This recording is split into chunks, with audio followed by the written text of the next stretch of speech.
right. We're here with another episode of the Young Black Suburbans. We have a very special guest on our show today. I'm happy and I'm lucky because this interview came about. Well, first of all, I was privileged to be on this man's podcast first. But then I got to be a part of this man's production company as well, L&H Studios. We both have the same producer, Jordan Freed, and he's, good. And that's how we're connected now. I have the New Jersey Weedman on my show. What's going on, man? Not much, man. How's it going? It's going good. It's a privilege to have you on the show. I know you're a very busy man. I see you everywhere. You're doing a lot of press. So to be on the Young Black Suburban podcast is a privilege, and I want to thank you for that first and foremost. Thank you. Thank you. So your name is the New Jersey Weedman. How did that come to be? Well, I'm a little vain, so I've claimed the entire state of New Jersey. There's always a weed man and a weed woman in every community there is, to be honest with you. But I'm claiming the entire state. But it actually started from my smuggling days when I used to go to Arizona and I picked up lots of weed and brought it back to Jersey. The dudes I dealt with, the Mexican dudes I was dealing with, they started calling me Jersey as a nickname. They knew I was from Jersey, so they started calling me Jersey. And then maybe about 2 years into it, one day, they approached me with these packages, these brown paper packages that were wrapped up nice and square. I don't know what it was in there. It was 2 of them. I believe it was 2 keys. The keys are 2.5 pounds. So I believe it was like 5 pounds of coke or 5 pounds of heroin, one or the other. Right.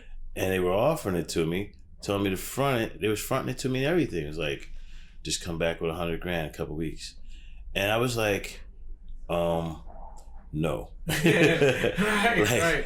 No. Like, I can get life in jail for that. And I could never come back, I was like, no.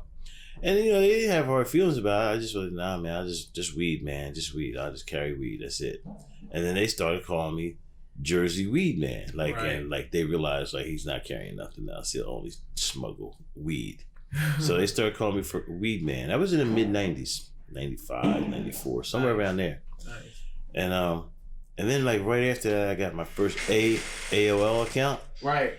And I called myself New Jersey Weedman. You just been riding out. I've been riding out as New Jersey Weedman ever since. Right. I got my website, NJWeedman.com, in 1998, early, January 98. Yeah. So I've had that website. I've been on the internet for 20-something years now. Wow, that's nice. But the journey of New Jersey Weedman, that might be the beginning of the name, but that can't be where your first introduction to weed started. Oh, no. Yeah. I was 14 or 15, and one of my cousins introduced me to this substance that I enjoy. Right. I remember I had prior to that, happening, that summer between, I was 14, 15. But prior to that, I had tried to smoke cigarettes before, and I just could not smoke cigarettes. I'm a kid that had asthma.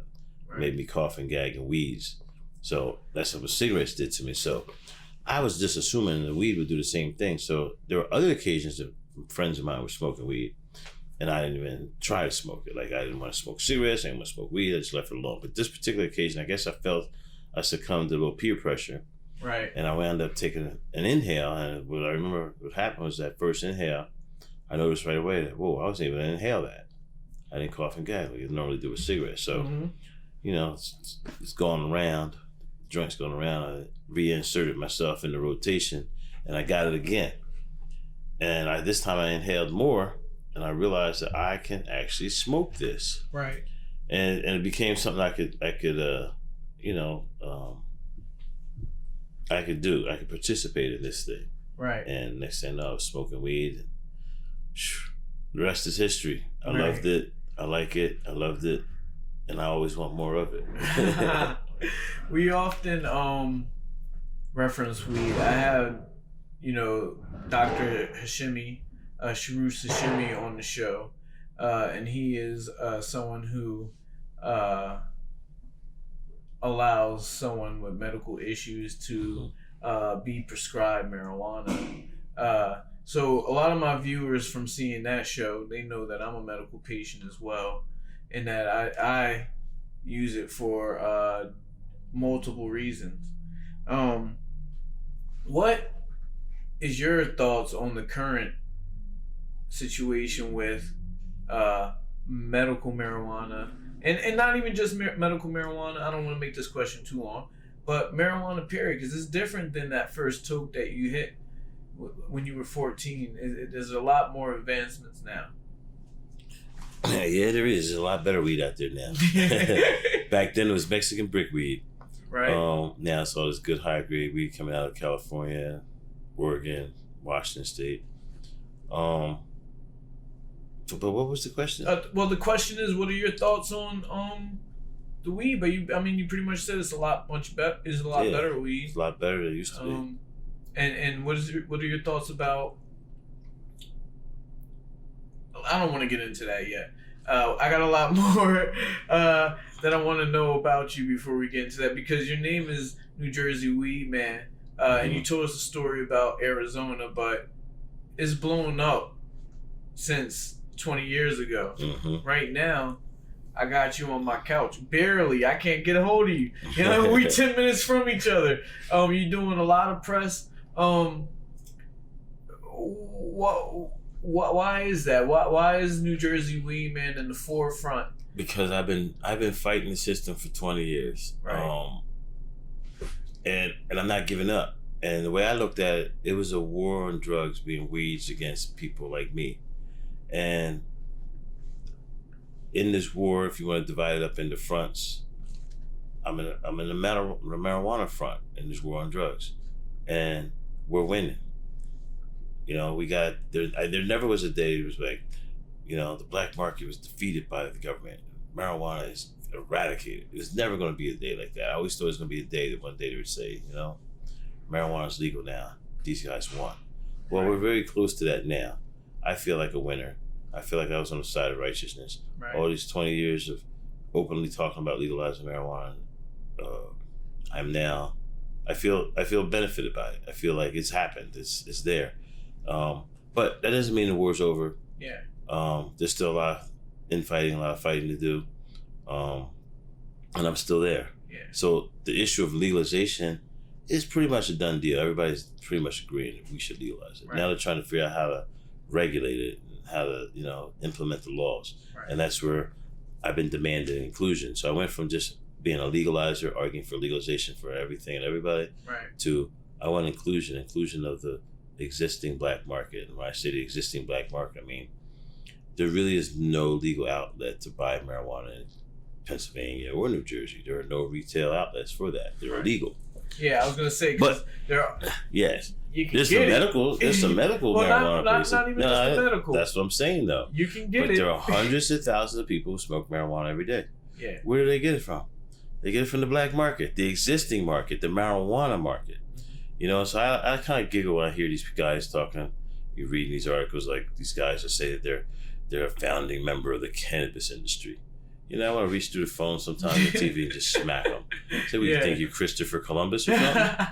You know, Christopher Columbus came to America and said, hey, I founded America. And, you know, there are fucking millions of Native Americans already here. Right. Same thing with these cannabis people. They're always talking about how they founded it, they're creating it, they're putting together the legal market. And like, dude, there's an existing market right here anyway. Yeah. You know, unfortunately, for our politicians are listening to the cannabaggers, what I call them, and they're ignoring the existing market, or they try to cut out the existing market, which, you know, that's why you see a lot of me, because I refuse to concede, I refuse to back down. You know, I'm making sure that I'm the elephant in the room. But the politicians are going to know. That's cost you trouble sometimes too. It has. The last couple of years it hasn't, but it has happened. Right. You know, I've had issues. Yeah, and from what I hear is you handled those issues quite well. on your own. How does it feel to be someone who went up against the government and I don't want to say that you were victorious, but you have come away positive in some cases. How does that feel? Well, I'll say it was positive to me. Yeah. I've gotten a not guilty verdict several times. So, right. I say there's a hashtag, people. Google this hashtag. Look it up. Hashtag NJ can't get 12. And what that means is I don't think the New Jersey state can get 12 people to convict me. In order to send a person to prison in America still, you have to get 12 people to say guilty. Or if you plea bargain and just go away, so be it. Or if you ask for a judge trial and the judge sends you away, then so be it. But no, I believe in a jury system. I believe in a jury trial. I always demand a jury trial. And the reason why is because I don't think the state can get 12 people to agree that I should go in a cage. Right. And Most, what would be the reason why they would think that you deserve to be in the cage? If the state charged me. Right now, the state hasn't charged me. The state hasn't charged me in 2 years. I sell weed every day. Everybody knows I sell weed. I don't hide it. I'm across the street from City Hall, Trenton, New Jersey. Right. I flaunt it. I have videos out there. I do all kinds of things. And no one's arrested me because they do understand that I understand jury nullification. I would take it to the state. I would argue back. I don't think I can get convicted. Right. And you openly have a business in front of the Capitol building. I was there. It's a lovely storefront. And you have this kind of mentality that you fighting no matter what. A kind of a Robin Hood type of way about you. I call myself the Robin Hood of reefer sometimes. Yeah, and I'm on the outside looking. The people like me. Yeah, but you don't just do. We're gonna keep talking about the reefer, but your business is not just cannabis. You host numerous different activities for the public, the community to be involved in. You host your own podcast. You're an entrepreneur of sense, in a way.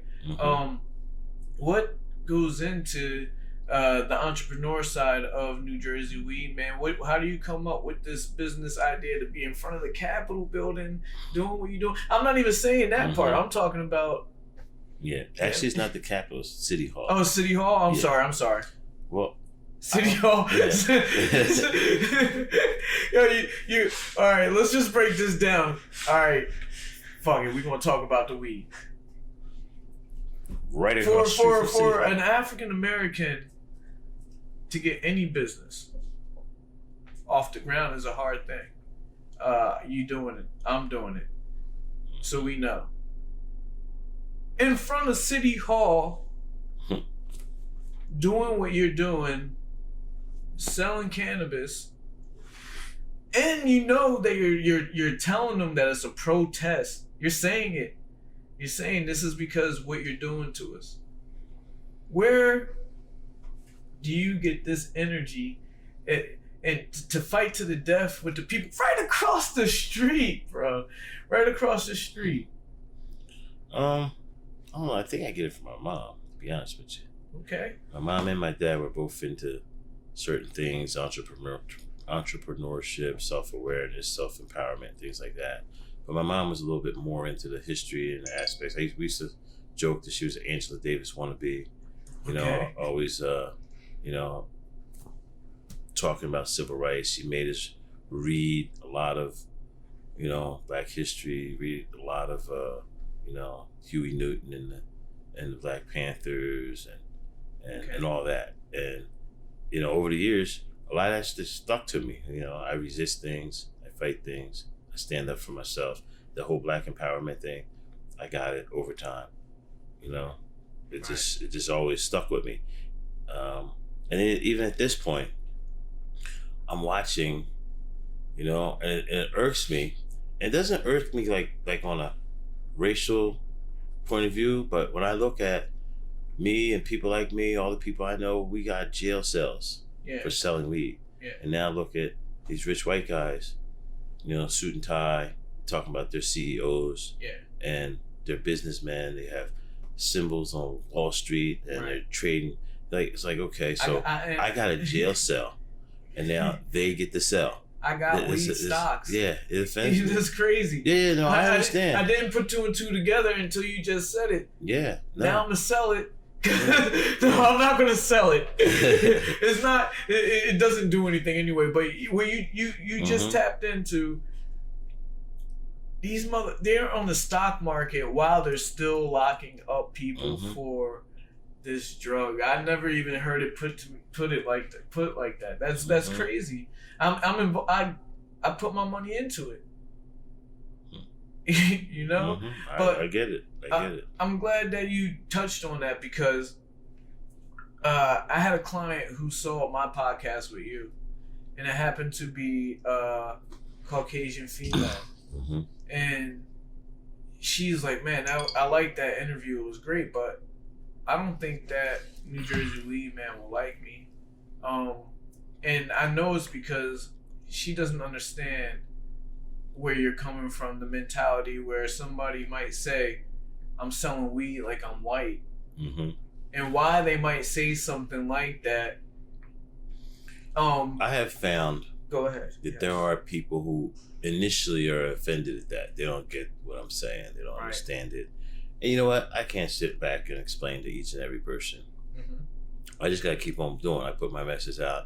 If they catch on, they get it. They understand it. If they follow other things I'm saying, they get it. Most of them agree. In fact, I say this sometimes too. It's like, yeah, I'm selling weed like I'm white. Mostly to white people. Most of the people who come in my shop are white. Right. And they follow me because of the internet. Right. Most of the people I sell weed to are not coming from Trenton. They're coming from the internet. They're coming from all these different places. So they're following me on the internet. And on the internet, my internet presence, basically, I talk all about all that stuff. Right. So they're understanding. So I have people all the time, joking with me, white guys especially. They're buying weed from me and be like, listen, I'm going to buy weed like I'm white. Well, and they're joking about I'm selling weed like I'm white. Right. Can you explain that expression for the expression people that is might this. Not understand? There have been thousands, millions of people who've gone to prison for weed. And if you look at the numbers, disproportionately, there have been people of color. Now, the opposite is happening as legalization is coming. Disproportionately, like vastly disproportionately, the people who are now getting licenses, now becoming the sellers of weed, are now rich white guys, CEOs of companies. And it offends me that little guys like me, I've been selling weed pretty openly off and on for 30 years, Right. I've, who doesn't know that I sell weed? My occupation is provider, Right. So, but there's no avenue, there's no path that they're setting up for people like me. The politicians, mostly white guys. In the state of New Jersey, you got Senator Scutari, Senator Sweeney, and the governor Phil Murphy. Their idea of legalization are these big corporations, these cannabagger organizations, I call them, these monopolies of cannabis. And they want, and those are run by rich white guys. So, and they're writing the bills and stuff for them.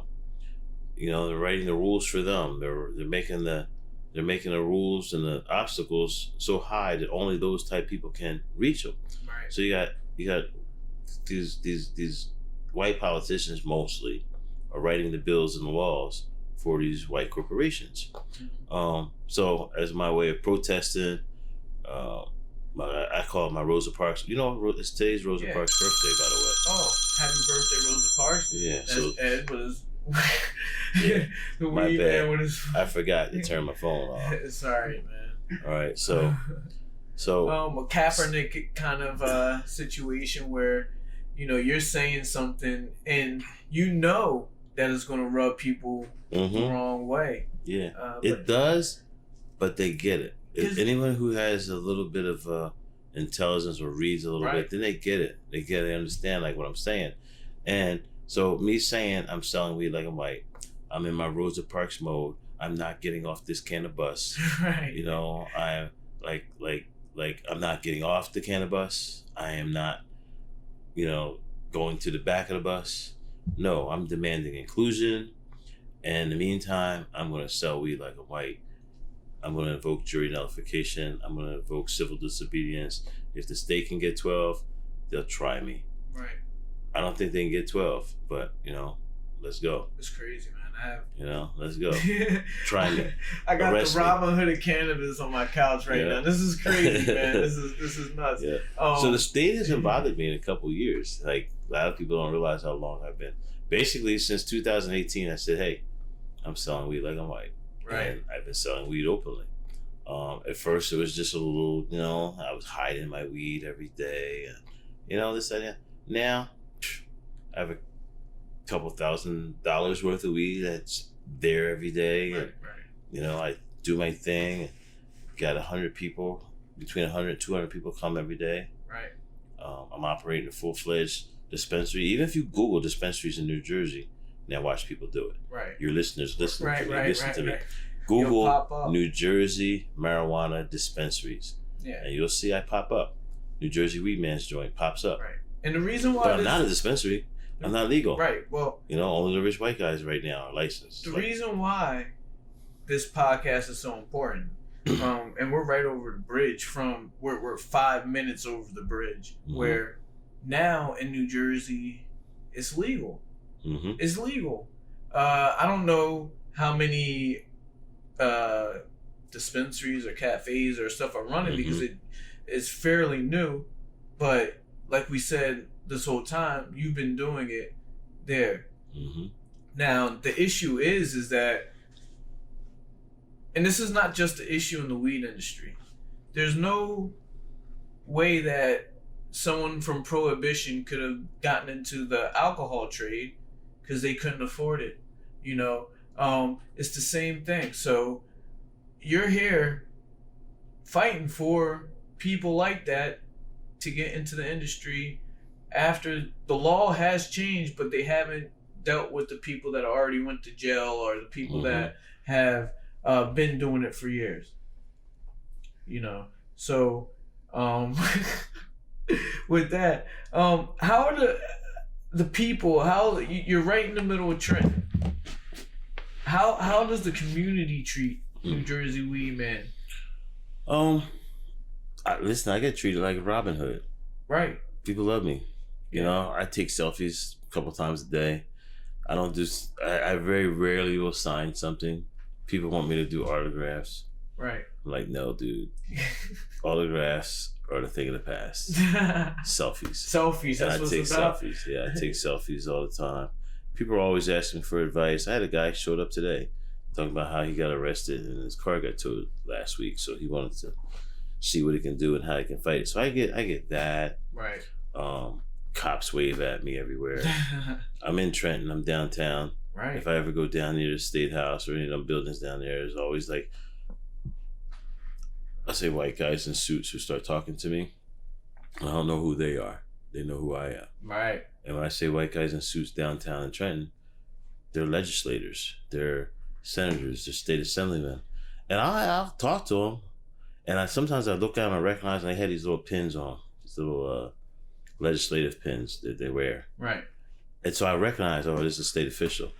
But I don't know their name. There's a few of them I know. If I looked at Senator Scutari or Sweeney or Vitale or Cardinal, I can name a couple of them. But most of them I don't know. I don't know if they walked up to me and slapped me. I wouldn't know. But when I go down that end of the state street, or I go to some hearing or anything, I get them saying to me, "Hey, Weedman," and they call me Weedman too. Right. That's a whole nother thing. Like, that's the crazy part of it, right? Like I'm probably the most acceptable criminal in the state of New Jersey. I'm a criminal. I break the law. They totally know I break the law. My crime is marijuana crimes. I limited my crimes to marijuana crimes. Right. But, like I had a reporter from years ago that she actually wrote in her article that I was her favorite criminal. Right? And there are politicians who feel that way too. Like, they talk to me. Now, here are these guys, they're writing bills and laws to put people like me in cages. And then they see me and they're all happy and smiling and they want to talk. I got as much as I talk crap about Senator Sweeney or Senator Scutari, both of them took selfies with me. You know what I mean? Like years ago, I could find my Scutari, my Sweeney selfie. I just took that like 2 years ago, and I was talking shit. And the week before, I was smoking weed in front of the governor's office, and like daring them to arrest me and all that. Like, so they see me doing that. It was all over the news. And the next time he sees me, he takes a selfie with me. But you think that overall the culture changing is helping out? Yes. The stigma on marijuana? I was getting ready to say that. The more prevalent it is, the more it gets out there, the less the stigma is negative. Right. The stigma is negative. If, there are people smoking weed everywhere now. Right. I'd be like, your mother, your brother, your sister, your cousin all smokes weed. You never know who smokes now. They're like, Mom, what are you doing? It's crazy because, I have a student who... My mom doesn't smoke. I have a student who's very clean cut. He's in college and everything. And he's having trouble sleeping. And I was very surprised that he said, yo, my mom said maybe I should try cannabis. That's how much moms are prescribing cannabis to their children now. That's how much the culture has changed since then. Well, I don't know since then. I don't want to do that to you. I'd call you old or not. But I want to really talk about your store, and because that's really the hub of the protest. That's where everything goes down. What's the day-to-day like there inside? Is it New Jersey Weedman's spot, right? New Jersey Weedman's joint. It's located at 322 East State Street, Trenton, New Jersey. 322 East State Street, Trenton, New Jersey. Let's say I wanted to go directly there across the street from City Hall and grab. I was there on your podcast, and I participated in the protest there with you. Yeah, by buying weed, right? Yeah, I bought some weed in front of City Hall in New Jersey. Damn, you make me feel good. I never put those words together like that. Yeah, man. Listen. It's like the Freedom Riders when they went down south and they sat at the counter and they tried to eat and this, that, and the other. Yeah. I feel the same way. Yeah. Like, listen, I'm out there. I'm selling weed. I'm not hiding. I'm right at the counter. I'm right across the street from City Hall, and I'm openly saying, "Get 12, bitches." I don't think they can get 12. How do I go? Like, let's say today I wanted to get some cannabis. How do I just show up? I don't sell online. I don't mail nothing. Just show up. I prefer you show up before 7 o'clock or 8 o'clock or somewhere in that area. We close at 8 o'clock. But as long as you're there before 8 o'clock, I don't need a medical card. I don't care if you have a medical card or not. Yeah. As long as you're over 21. And I just recently did that because really I think it should be 18. Right. I think anyone over 18 should be allowed to smoke weed. But the state of New Jersey is about ready to legalize it all. They're picking 21. Right. So I'm not going to buck the system and fight over 19-year-olds. They're going to get their weed. Yeah. You know what I mean? Like, it's not oh, we're only going to make it legal for 19-year-olds or 21-year-olds, right? Right. Okay, whatever you do, it doesn't make a difference. The kids will get there. I was one of those kids at one point. I remember. They didn't stop nothing. Even liquor. A kid really wants liquor, man. He would pay $20 to a bum. Right. To go up there and fucking buy the liquor. Yeah. Sit around the corner. Yeah. Man, the liquor scene is bad. Yeah. But the weed scene. Nobody really bothers you. Nobody's cutting in the cars, stealing stuff for weed. That's I don't know anybody that is selling their kids for marijuana. It just doesn't happen. This podcast for me is a way for me to not be a boxer all the time, to really be myself, So having you on the show, talking about this with me, kind of makes me feel kind of like we doing a protest, right now. So I'm gonna pull out my pen right here, and I'm a business owner. I'm a role model in a way, you know. But also part of being a role model is showing people how to do things responsibly. And that's what I think really what it boils down to with anything in life. You really gotta, even though marijuana doesn't hurt anybody, you still gotta be responsible with it, you know. What would you tell, what would you tell? I'm so sorry, yo. It's all good. It's all good. The weed mixed with the work, you know. And the wine. And the wine. Yeah, he just, you know. I'm sitting down in a comfortable chair. I feel you. For those listening, I just nodded off. He just had to tap me. Oh, yeah. I didn't want to tap you, man. Yeah, he tapped me. My eyes didn't want to do it. I've been sitting here with my eyes rolling back ever since I've been sitting in this chair. He just tapped me. Like, I did not want to do it. But, what's it called? Listen, I don't know why I could do that. I've always been able to do that. I can nod off anywhere. Right. Listen, I have gone to Sixer games. Just nod it off.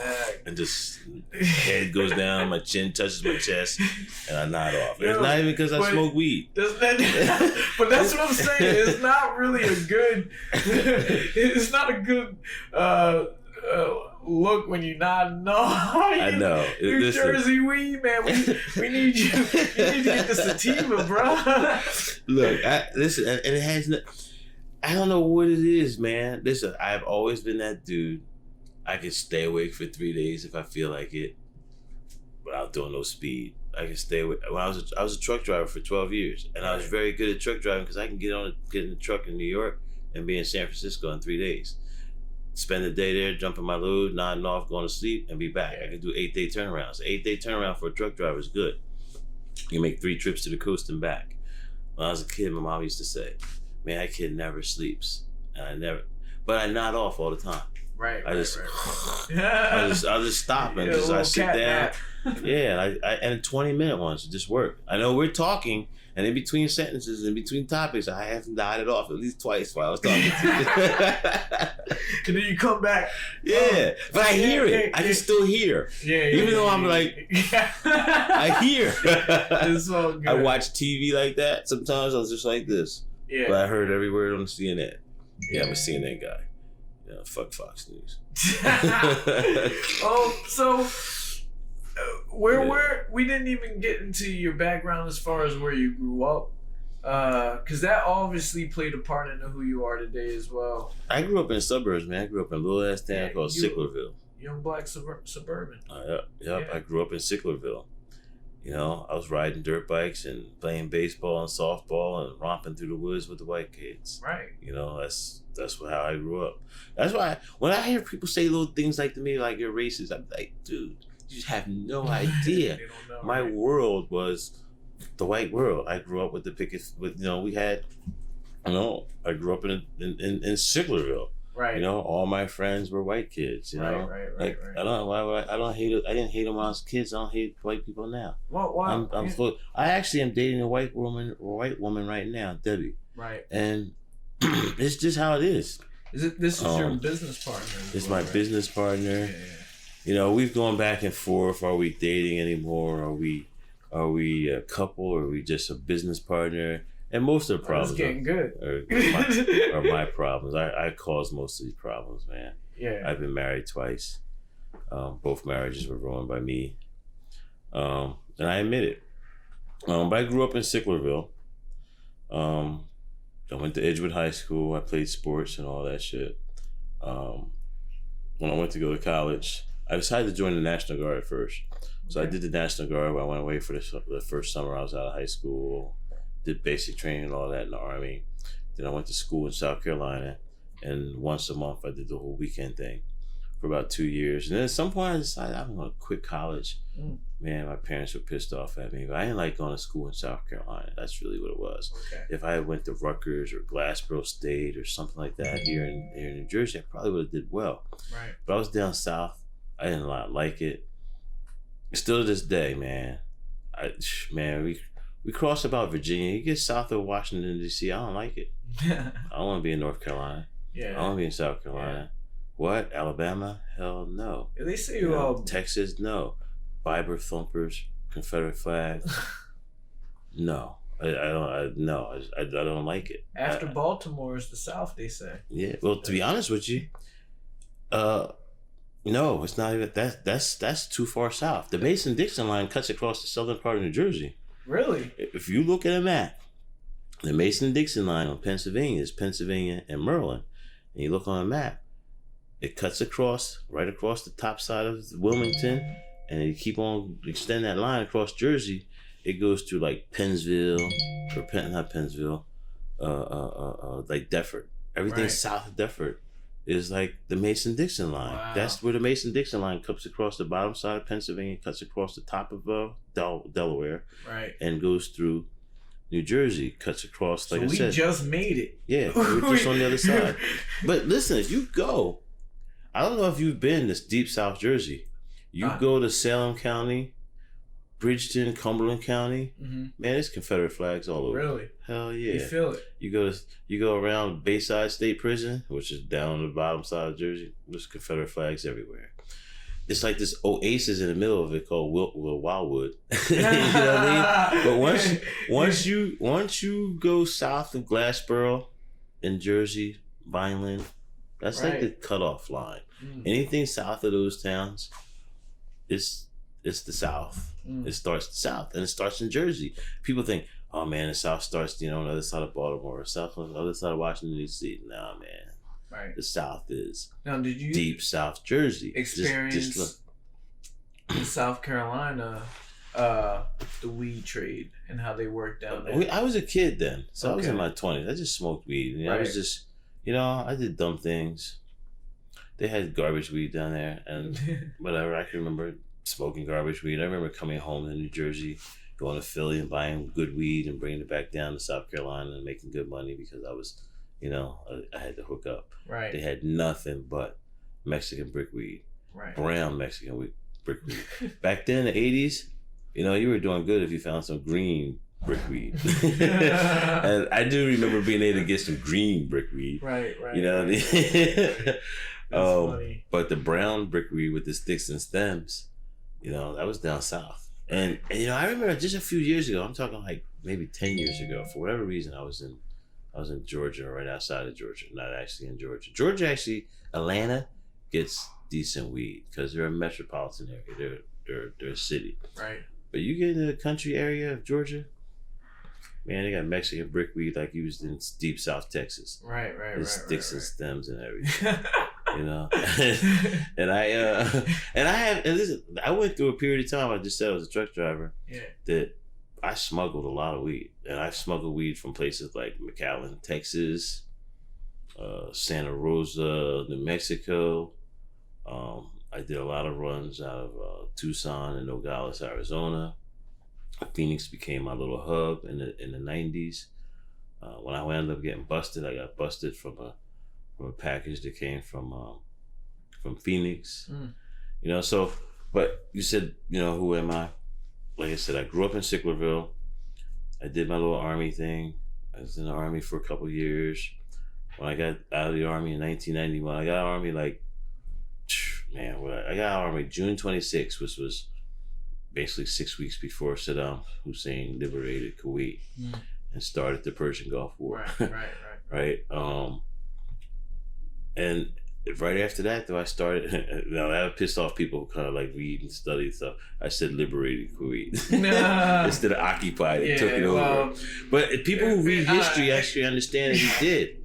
If you read history, Kuwait was the 19th province of Iraq until the British and BP Petroleum Oil convinced the Emir of Kuwait.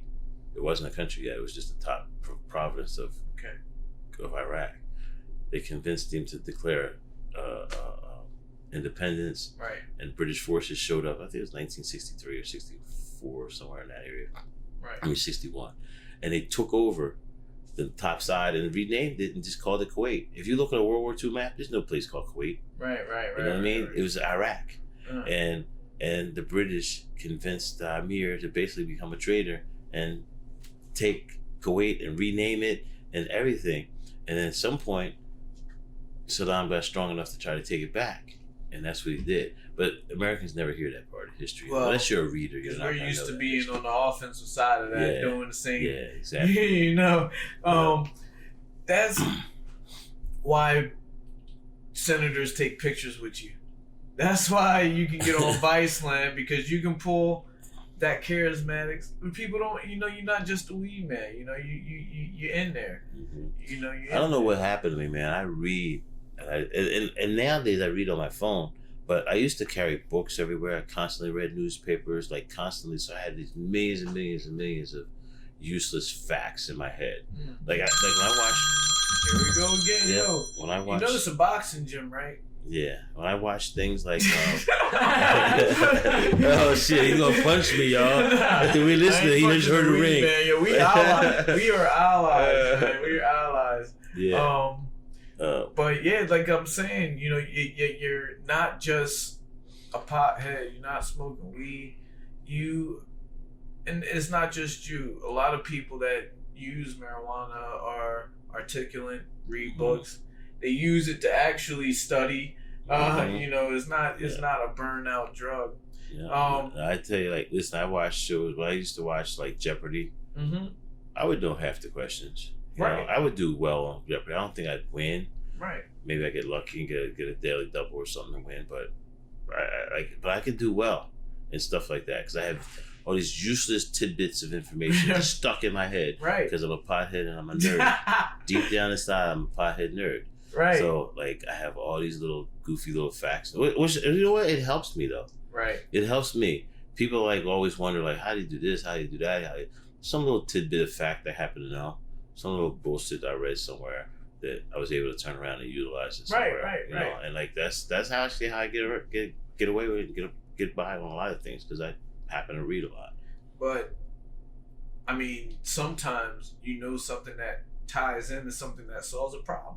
You know, all of it's not useless. It's only useless if you don't use it. Now you got a bigger protest now than you used to have. All right, it used to be about legalizing weed, period. Now you're talking about inclusiveness. And if you could have, you know, a law that is the ultimate law, the end all and the end everything in prohibition of the prohibition of cannabis, what would it be? Or what would it look like? Wait a minute, say it again. I want to make sure I get this right. What I'm saying is and I was texting somebody. Sorry.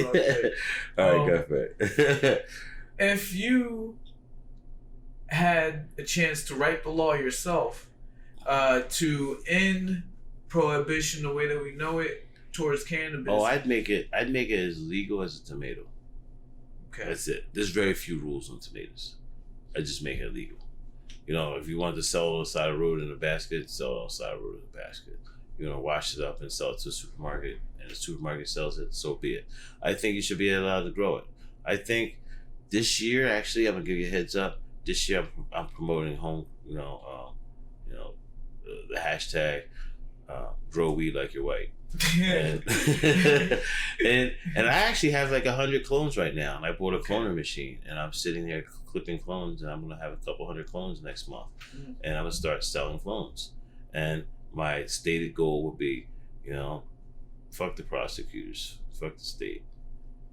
Here's a clone, grow it at home. You know what I mean? Like, and you know, I'm a little guy. It's not like I can have like 50,000. Can you not be prosecuted for that part? I think you can. Okay. All right. Me myself, again, I hope they do. Right. Can you imagine them arresting me, and I'm on trial? I go before the jury, and I always represent myself. I give my opening statement. Ladies and gentlemen of the jury, the prosecutor there wants to put me in a cage, but you know what? He can't do it unless all 12 of you do it. All 12 of you say yes. Now, your mother, your brother, your sister, your cousin smokes weed. You should not want to put me in prison for providing it to them. You know?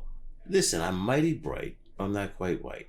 In the state of New Jersey, there are 37 or so facilities, licensed facilities to sell marijuana. I don't have one of those facilities, but I sell marijuana. Right. If you think marijuana should be legal, well, you should not put me in prison. They would never get a conviction on me. Right. Like, I am so confident they can't. Right. I think I could come to fucking court and attempt to sell some bags of weed to jurors, and they still won't convict me. You know, Donald Trump said that he could shoot somebody on Fifth Avenue and get away with it. I've been saying for longer than he said that I could sell weed on State Street and get away with it. I'm selling weed on State Street. You know?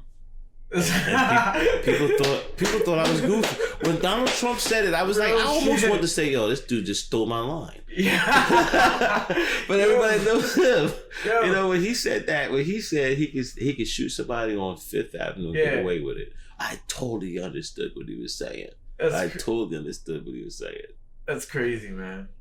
You know, I'm on State Street. And I think the main road through the state capital of one of the most progressive states in the union, one of the most populous states in the union, one of the most important states in the union, and I'm in the state capital selling weed across the street from its city hall, and it's illegal.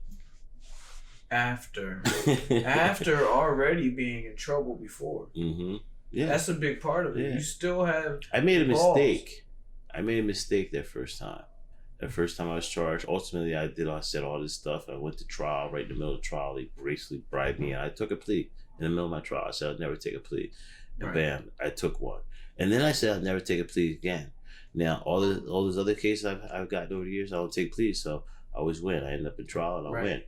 But I did take a plea that first time. And I did you go to ended prison. up doing a couple of years? Yep, I did a couple of years. Yeah, you did a couple of years, came out and said, never again. You gonna go harder. No, you went harder. I was pissed. Like, to be honest with you, I got this revenge reflex, this revenge gene in me. I don't care. I get revenge on almost anything. Right. I hold grudges. I believe in karma. Revenge is best served on a cold plate. I've had people do things to me, and I appear not to react. And then 6 months later, I show up and get total revenge. And I'm an older guy now. I don't do the things I used to do when I was younger. Yeah. People just like look up and like, bam, catch a fist in the mouth. Like, I don't do stuff like that no more. Right. You know, but when you're not a punk at 25, you're not a punk at 55. And the things I used to do when I was younger, I don't do them no more. I'm not gonna chase somebody down the street either. Right. You know, but it's not just for stuff like that. It's also intellectually. It's also the law, and the law ruined me. And my revenge factor was, I'm gonna ruin the law. I'm gonna come back. And for the last 20 years, I've been on a quest to get even. And right now, I think I've gotten even. Whoa. You know, I'm selling weed right on State Street, right in the state capitol. Yeah, it don't you get know, they busted me on Route 55 where my face was on the floor. The Lieutenant Sherry had a 380 gun in my face, and he told me I was under arrest. 20 years later, I'm across the street from City Hall and State Capitol selling weed. Have they ever checked out your pleas? I got raided in 2016. Yeah. But since then, pretty much nothing. Because when I my first day opening day, the state representative or state congressman, Brian Fitzpatrick, showed up. You ain't get no representatives showing up your first day? No, the governor ain't show up? No, I've had politicians show up though, but not the governor hasn't showed up. I've invited a couple politicians. I've had a couple. I get lawyers, really. That's what I get. Right. I get lawyers. Cool. So if anybody wants to go to meet New Jersey Weedman, or even just get some more information on you, what's the best way to do that? Show up at 322 East State Street and buy 1/8 ounces and some chicken wings. Yeah. And no, but that's my place, NJ Weedman's joint, directly across the street from City Hall, Trenton, New Jersey. I get inundated online. Like my Instagram got hundreds of inboxes that I can't even answer anymore. My email address is Ed Forchion at Yahoo, NJ Weedman at Yahoo, and I'm inundated. I'm inundated. I can't even respond. But my website is njweedman.com. My Facebook page is I have a couple Facebook pages, but NJ Weedman, and of course NJ Weedman's joint. So if someone wanted to reach me, I suggest they go to NJ Weedman's joint, inbox that, and from there, there's a few of my employees and everybody. We all have access, so I'll get the message. Right. You know, yeah. Right. And I've been to the spot. It's comfortable. You know, you take care of making sure everybody's cool, safe.